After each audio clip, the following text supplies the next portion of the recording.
আসসালামু আলাইকুম রহমতুল্লাহ। প্রিয় দর্শক, আপনাদেরকে অনেক দিন আগে একটি ঘটনা জানিয়েছিলাম যে জুলাই বিপ্লবের একজন শহীদ ভাই, সেই শহীদের মেয়েকে ধর্ষণ করা হয়েছে। ধর্ষণ করার পরে এরপরে আসামিরা গ্রেপ্তার হয়েছিল, কিন্তু তাদের বিচার হয় নাই। কয়েকজন জামিন পেয়ে গিয়েছে। এই সব ঘটনা দেখার পরে সেই ধর্ষিত বোনটি সে কিন্তু লাস্টে আত্মহত্যা করেছে। এটি একটি হৃদয় বিদায়ক ঘটনা। প্রিয় দর্শক, চিন্তা করে দেখেন, যে শহীদরা তাদের জীবনের বিনিময়ে, রক্তের বিনিময়ে এই দেশকে স্বাধীন করলো, এই সরকারকে ক্ষমতায় বসালো, সেই সরকারের লোকজন তারই মেয়ের ইজ্জত সম্মান রক্ষা করতে পারলো না, এবং যারা তার ইজ্জত সম্মান নষ্ট করেছে তাদেরকে শাস্তিও দিতে পারলো না, এবং তাদেরকে জামিন দিয়ে দিচ্ছে। অবশেষে সেই বোনটি আত্মমান সম্মানের জন্য সে রাগে ক্ষোভে আত্মহত্যা করেছে।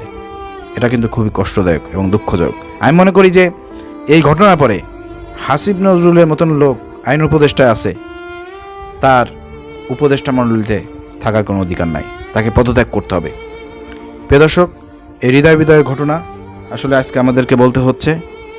আইনমন্ত্রী হাসিব নজরুল সহ এই আইন বিভাগে যারা আছে, তাদের গাফিলতির কারণে আমাদের এই শহীদের কন্যা সে বিচার পায় নাই। বিচার না পাওয়ার কারণেই তাকে আজকে দুনিয়া থেকে বিদায় নিতে হয়েছে। আত্মহত্যা একটা মহাপাপ। যে যত বড় সমস্যার মধ্যেই থাকেন না কেন, যত হতাশার মধ্যেই থাকেন না কেন, আপনার যত ইজ্জত মান সম্মান যাক না কেন, কোনোভাবে আত্মহত্যার পথ বেছে নেওয়া যাবে না, কারণ এটা একটা মহাপাপ। আত্মহত্যা করলে পারে সে জাহান্নামী, চিরতর জাহান্নামী। এবং জাহান্নামে হাদিসে এসেছে, সে যেভাবে আত্মহত্যা করে মরবে সেভাবে তার শাস্তি হবে। কেউ যদি গলায় ফাঁস দিয়ে আত্মহত্যা করে, তাহলে জাহান্নামের মধ্যে যাওয়ার পরে সে গলায় খালি ফাঁস নিয়ে মরবে, আবার বাঁচবে, আবার মরবে, আবার ফাঁসবে, এভাবে তাকে কষ্ট দেওয়া হবে। একইভাবে যে যেভাবে আত্মহত্যা করবে সে সেভাবে জাহান্নামের মধ্যে কষ্ট পাবে। অতএব যে যত বড় সমস্যার মধ্যেই থাকেন না কেন, এই যে আমরা দেখি প্রতি বছর পরীক্ষায় অনেকে ফেল করে, এই হতাশায় প্রতি বছর 2-4-5 জন কিন্তু সারা বাংলাদেশে বিভিন্ন জায়গায় মারা যায়। এছাড়া বিভিন্ন কারণে, পারিবারিক সমস্যা, বিভিন্ন কারণে সারা বাংলাদেশের প্রতিনিয়ত কিন্তু আত্মহত্যা সংখ্যা বেড়েই চলেছে। আপনাদেরকে অনুরোধ করব, আত্মহত্যা থেকে বিরত থাকবেন, ঠিক আছে? আল্লাহর কাছে সাহায্য চাইবেন। এখানে আমরা যেটা বলতে চাই, এবং অন্তর্বর্তীকালীন সরকার, ডক্টর ইউনূস সরকার সহ যারা উপদেষ্টা মণ্ডলীতে আছেন, এটা আপনাদের একটা বড় ব্যর্থতা। আজকে আপনারা যাদের রক্তের উপরে দাঁড়িয়ে ক্ষমতায় বসে আছেন, তাদের মেয়েরা, তাদের পরিবাররা আজকে নিরাপত্তাহীনতায় ভুগতেছে। এই জন্য বিএনপি তারা কিন্তু দেখতে এসেছিল যে মেয়েটি আত্মহত্যা করেছে, সেই শহীদের মেয়ে সেই বাড়িতে এসেছিল। তারা বলেছে যে আপনারা যদি শহীদ পরিবারকে নিরাপত্তা দিতে না পারেন, শহীদদের মেয়েদেরকে নিরাপত্তা দিতে না পারেন, তাহলে আপনাদের ক্ষমতায় থাকার কোনো অধিকার নাই। এটার সঙ্গে এই কথার সঙ্গে আমিও একমত। আপনারা দ্রুত নির্বাচন দিয়ে সরকার থেকে বের হয়ে যান, এটা কিন্তু বিএনপি বলেছে। যদিও আমি এই যে সরকার থেকে বের হয়ে যাওয়ার বিষয়ে একমত না, কারণ এখন এই সরকারের কোনো রকমের কোনো একটা সুষ্ঠু নির্বাচন দেওয়ার কোনো ক্ষমতা নাই। কারণ প্রশাসন থেকে শুরু করে সব জায়গাতে এখনও দুর্নীতিবাজরা বসে আছে, আওয়ামী লীগ ফ্যাসিবাদের দোষরা বসে আছে। বাংলাদেশে একটা সুষ্ঠু নির্বাচন করার মতন ক্ষমতা কিন্তু এই সরকারের নাই। চাঁদাবাজদেরকে, দখলদারবাজদেরকে, বিভিন্ন অপকর্ম যারা করতেছে, দুর্নীতিবাজদেরকে এখন এই সরকার ওইভাবে নিয়ন্ত্রণ করতে পারে নাই, দমন করতে পারে নাই, যার কারণে এখন সুষ্ঠু নির্বাচন এই সরকারের পক্ষে সম্ভব না। এর জন্য আমি এই কারণে আমি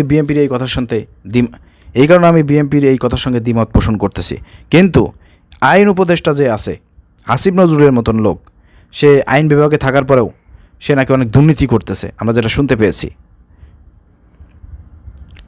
অনেক সারা বাংলাদেশে বিভিন্ন ডেভিল্ড, আওয়ামী লীগ সন্ত্রাসী, তারপরে আওয়ামী লীগের বড় বড় নেতাকর্মী যারা এতদিন দুর্নীতি করেছে, বিভিন্ন অপকর্ম করেছে, মানুষ হত্যা করেছে, এই যে এরা গ্রেপ্তার হওয়ার পরেও বিভিন্ন সময় তারা জামিন পেয়ে যাচ্ছে। এগুলো নাকি সব টাকা পয়সা কি হাসিব নজরুল এগুলো জামিন করে দিচ্ছে।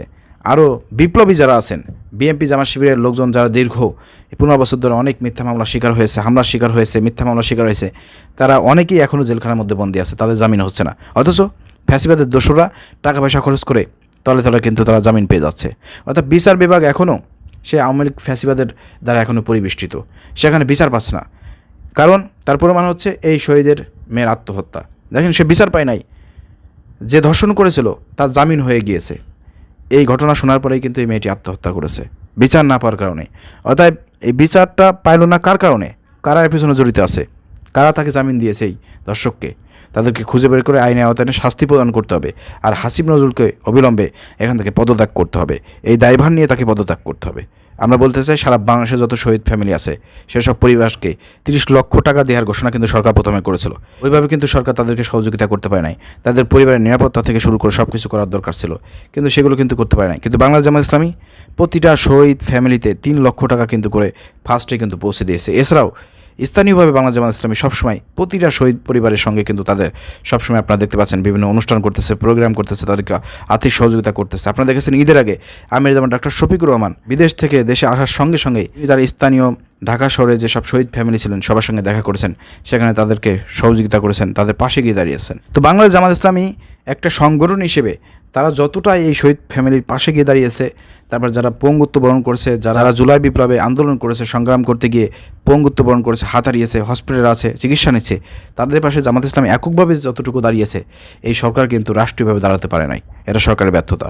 অতএব এই ব্যর্থতার দায়ভার নিয়ে আইন উপদেষ্টাকে পদত্যাগ করার জন্য আহ্বান জানাবো এবং এ বিষয়ে দেশবাসীকে বলবো, যারা অনলাইনে অ্যাক্টিভিস্ট, সোশ্যাল মিডিয়ায় যারা আছেন, আপনারা এটা নিয়ে প্রতিবাদ করুন, ঝড় তুলুন। এক কথা, এই দুর্নীতিবাজ আইন উপদেষ্টা হাসিব নজরুলের পদত্যাগ এ বিষয়ে যদি আপনারা একমত থাকেন কমেন্ট করে জানান, ভিডিওটি শেয়ার করে দেন। আসসালামু আলাইকুম রহমতুল্লাহ।